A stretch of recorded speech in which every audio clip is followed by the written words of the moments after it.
गंगा के घाट पे पहुंचे हैं। मागी नावन के वट आना, हो मागी नावन के वट आना, मागी नावन के वट आना, हो मागी नावन, हो मागी नावन के वट आना, कहीं तुम्हारे मरम में आना, कहीं तुम्हारे मरम में जाना। मांगी नाव, भगवान राम ने केवट से नाव मांगी। एक बात पूछू भाई, एक बार प्रेम से बोलना पड़ेगा, जय श्री राम। जय श्री राम, जोर से बोलो। सबको सब कुछ देने वाला कौन होता है? भगवान। जो सबको हमेशा देता है वो मांगेगा क्यों? यहां तो कह रहे हैं केवट ने नाम मांगी, केवट से नाम मांगी। अरे मांगना तो छोड़ो, चुरा चुरा के भी खाता है। बोलो हाँ या ना? भक्त के यहां से, हाँ, भगवान भक्त से मांगते हैं। हर युग में भगवान ने मांगा है। सतयुग में राजा बलि से 3 पैर भूमि मांगी थी। त्रेता युग में केवट से नाम मांगी थी। द्वापर में विद्वानी के घर जाकर के भोजन मांगा। भक्त के यहां से मांगता है।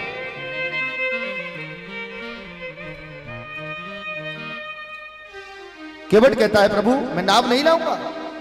जो डर सीता जी को लग रहा था वही डर केवट को लग रहा है। भगवान मैंने भी सुन लिया है कि आपका पैर अगर किसी पत्थर से लग जाता है तो पत्थर नारी बन जाता है।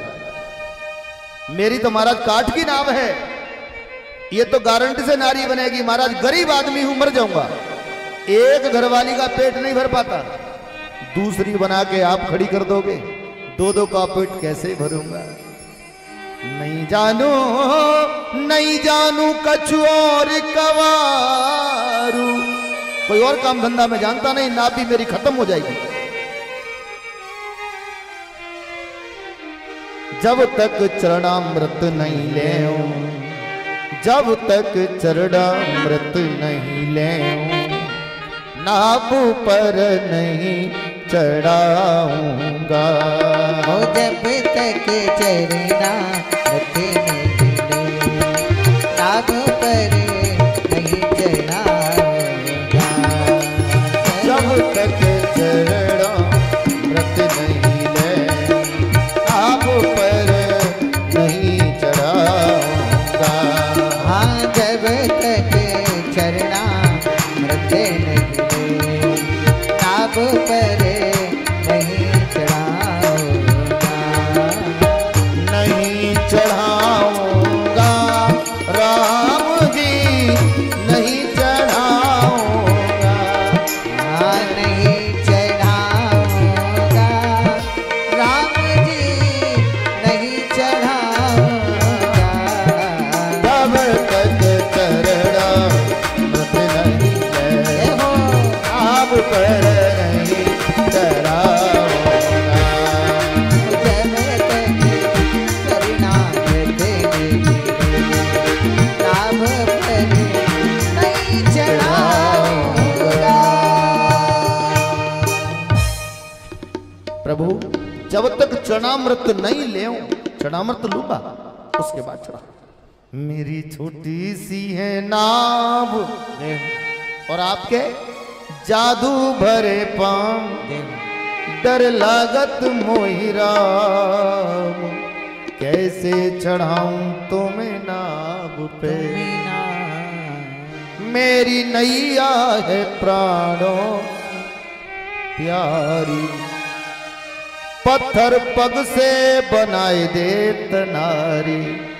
मेरा यही रोजगार, पालूं सारा परिवार, डर लागे मोहि राम, कैसे चढ़ाऊं तुम्हें ना।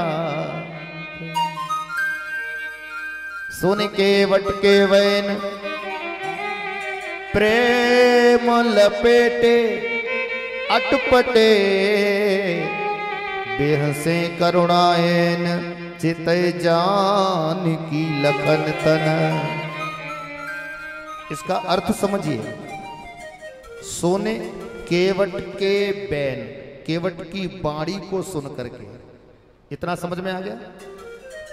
प्रेम लपेटे अटपटे, प्रेम में सने हुए, बेहसे करुणायन भगवान हंस रहे हैं। चितय जान की लखन तन। लेफ्ट साइड में लक्ष्मण सीता जी खड़े हैं, नाम में गंगा जी में केवट, किनारे पे राम जी। चितय जानकी लखन तन, इसका क्या मतलब है? लक्ष्मण सीता जी के और राम जी इशारे में कुछ पूछ रहे हैं। चितय माने देख रहे हैं, जानकी लखन तन लक्ष्मण सीता जी की ओर। लखन का मतलब लक्ष्मण जी से नहीं है, लखन तन। लख मीन्स होता है देखना, और न मीन्स नहीं, और तन मीन्स शरीर। परमात्मा किसी के शरीर को नहीं देखता, ये गोरा है कि काला है। चितय जानकी उसके हृदय की भक्ति को देखता है, तब परमात्मा प्रसन्न होता है। यही सच है ना। परमात्मा केवल हृदय की भक्ति को देखता है, वो जाति पाति नहीं देखता कि जाति पाति पूछे नहीं कोई। हो जात पात पूछे नहीं कोई, जाति पाति पूछे नहीं कोई। हाँ जात पात पूछे नहीं कोई, जाति पाति पूछे नहीं कोई।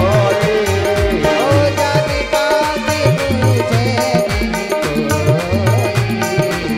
हरि को भजे सो हरि को होई। हरि को भजे सो हरि को होई। जात पात पूछे नहीं, हरि को भजे सो हरि को। भगवान किसी की तन को नहीं देखते। लखन तन शाब्दिक अर्थ ही लिया जाए जो रामायण में लिखा है, लक्ष्मण सीता जी की ओर ही देखा है, तो यह भी सच है। क्यों? लक्ष्मण सीता जी की ओर इशारे में पूछ रहे हैं, सीता ये केवट पैर धोने के लिए कह रहा है, धुलवा लूं या नहीं? लक्ष्मण तू क्या कह रहा है, पैर धुलवा लूं? आपको यहां एक आश्चर्य नहीं लगता? पहले मैं आपसे ये पूछना चाहता हूं, पैर किसके हैं ये बता दो। किनके पैर हैं? राम जी तो के। धुलवाने के लिए किसी और से अनुमति लेनी पड़ेगी। जिसके पैर हैं वही तो फैसला करेगा। लेकिन यहां एक कारण है, लक्ष्मण सीता जी से अनुमति क्यों मांग रहे हैं? एक झोली में फूल भरे, एक झोली में कांटे, अरे कोई कारण होगा। इसका भी कारण है। चाहते हुए भी राम जी अपनी मर्जी से पाम नहीं धुलवा सकते। इसका कारण आपको पता है? क्यों नहीं धुलवा सकते? नहीं पता? कोई बात नहीं, मैं बताता हूं। ये कथाएं जो बताई जा रही है रामायण में नहीं है, बहुत कम है, संत लोग बताते हैं, वही कथा आपको सुना। जब राम जी की शादी नहीं हुई थी तो राम जी के पैर दबाने की सेवा किनको मिली थी? ये तो पता होगा आपको। किनको? लक्ष्मण जी को मिली थी ना। लक्ष्मण जी राम जी के चरणों की सेवा करते थे। सीता जी आ गई,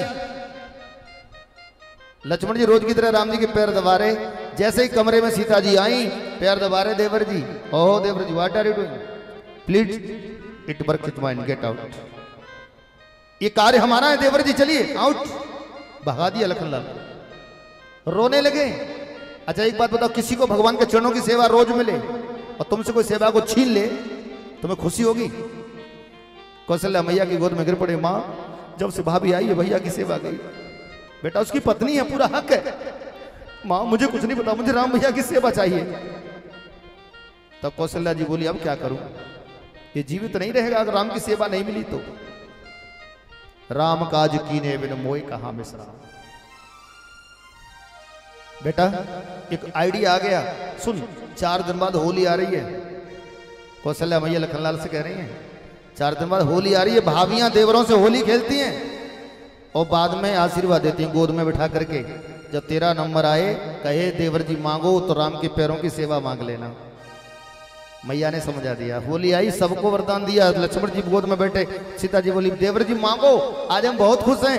भाभी माँ राम भैया के चरणों की सेवा दे दो। बेहोश हो गई, चक्कर आने लगे, पछाड़ का गिर पड़ी। राम जी बोले लक्ष्मण तूने भाभी से क्या कह दिया? सब अयोध्या के लोग इकट्ठे हो गए।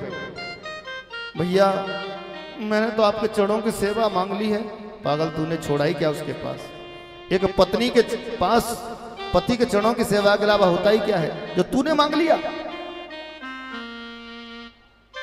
अच्छा एक बात बताओ, कोई भी पत्नी अपने पति के चरणों की सेवा किसी और को देने तैयार हो जाएंगी? बताओ हैं? कह दो सब तैयार है, कह दो कैसे हो जाएंगे? मेरा पति मेरा देवता है। बिल्कुल सही कह रही है तुम, नहीं दे सकते? बेटा तूने क्या कह दिया? बोले आपके चरणों की सेवा मांग ली है। अब राम जी फंस गए। तब लक्ष्मण से कहा इधर आ, जा भाभी के कान में कह दे आज से राम भैया का एक पैर तुम्हारा और एक पैर मेरा। जब लक्ष्मण जी बोले भाभी मां उठ जाओ, आज से राम भैया का एक पैर तुम्हारा एक पैर मेरा। जय। तो सीता जी बोली देवर जी तुम्हारे लिए बहुत बहुत धन्यवाद। पूरी सेवा नहीं मिली तो एक पैर यानी आधी सेवा तो मिली। चित्तय जानकी लखन तन, इसीलिए पूछा एक पैर तेरा है एक पैर तेरा।